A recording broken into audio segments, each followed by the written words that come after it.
नमः। एकदन्ताय विद्महे वक्रतुण्डाय धीमहि तन्नो दन्ती प्रचोदयात्। ओम सर्वमंगलमांगल्ये शिवे सर्वार्धसाधिके शरणे त्र्यंबके गौरी नारायणी नमोस्तुते नारायणी नमोस्तुते। प्रातः स्मरणीय वंदनीय पूजनीय निराकार स्वरूप घट घट के वासी हम सब के हृदय सम्राट बाबा ईश्वर दास जी के श्री चरणों में बारंबार दंडवत प्रणाम। और हमारे परम आराध्य परम श्रद्धेय श्री सद्गुरु जी के श्री चरणों में कोटि सौ कोटि दंडवत प्रणाम। और हम सब के मध्य श्रीमद् भागवत पुराण को बारंबार नमन। और व्यास गद्दी पर बैठे हुए हम सब के प्यारे और हम सब के राज दुलारे आचार्य श्री जी को भी नमन।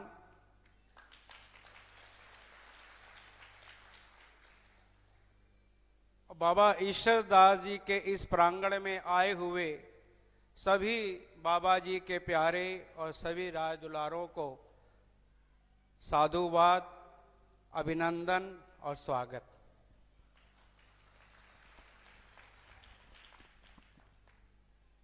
हम और आप सब 7 दिन की कथा का रसपान कर रहे हैं और आज कथा का विश्राम। कहा गया है कि प्रभु मिलन को जाइए तज माया अभिमान, जूं जूं पग आगे धरे कोटिन यज्ञ समान। हम सबको उस प्रभु परमपिता परमेश्वर की अपार कृपा से ये 7 दिवसीय कथा का रसपान करने का सुअवसर प्राप्त हुआ। जैसा कहा कि जब प्रभु मिलन को जाइए तज माया अभिमान, जब हम अपने घर से चलते हैं तो उस समय अपना मान, अभिमान, अहंकार सब त्याग कर जब प्रभु को मिलने जाते हैं तो कहा गया है एक नहीं अति करोड़ यज्ञ के समान हम सबको फल प्राप्त होता है। तो आज हम सबको यह तो निश्चित हो गया कि हमारे खाते में गुरु महाराज ने अनेकों यज्ञों का फल हमारे खाते में लिख दिया और श्रीमद् भागवत कथा का जो रसपान किया उससे हमारा जीवन तो सुधर ही जाएगा, यह हम आश्वासन देते हैं। वह जीवन धन्य हो जाता है जब व्यास जी के मुखारविंद से कथा चलकर आपके हृदय में वास कर जाए और हृदय में वास करके गद गद उसी में डूबे रहें, उस प्रेम नाम की गंगा में डूबे रहें।